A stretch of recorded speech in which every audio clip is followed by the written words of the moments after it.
थोडं मागे व्हा, मला दिसायला पाहिजे शिक्षक. थोडं मागे व्हा, मला शिक्षक. तुम्ही पण बसा.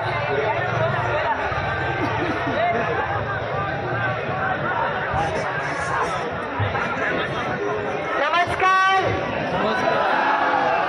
इथे उपस्थित सगळ्या शिक्षकांना, गुरुजींना विनम्र अभिवादन करते मी.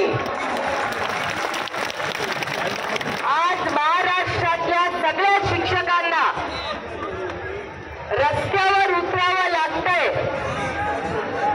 याच्यासाठी माननीय आदरणीय माझे गुरु यशवंतराव चव्हाण साहेबांनी जो मंगल कलश आणला महाराष्ट्राचा, तो हा दिवसासाठी आणलेला नव्हता. हा आणला होता की मराठी भाषा ही जगलीच पाहिजे, ती टिकलीच पाहिजे आणि प्रत्येक गाव, वाडी, वस्तीवर प्रत्येक मुलाला आणि मुलीला त्याच्या अधिकाराचं शिक्षण मिळालंच पाहिजे.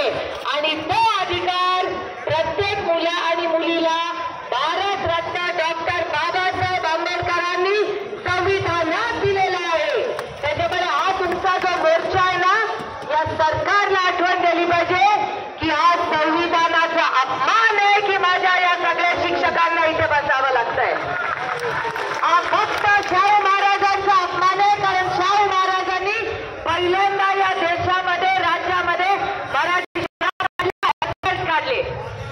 त्यानंतर एवढ्या महिला दिसतायत, या सगळ्या सावित्रीच्या लेखी माझ्या सकट आज इथे मी भाषण का करू शकते, कारण सावित्रीबाईंनी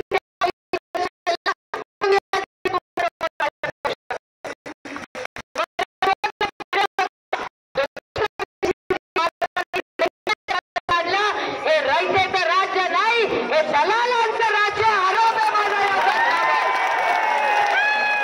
मला एक प्रश्न,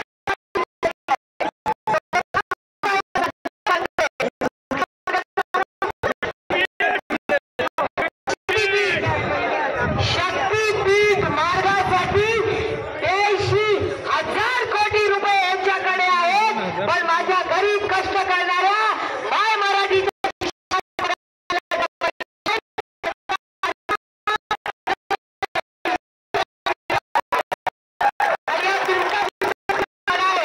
की तुम्ही इथे बसलाय. मी विचारलं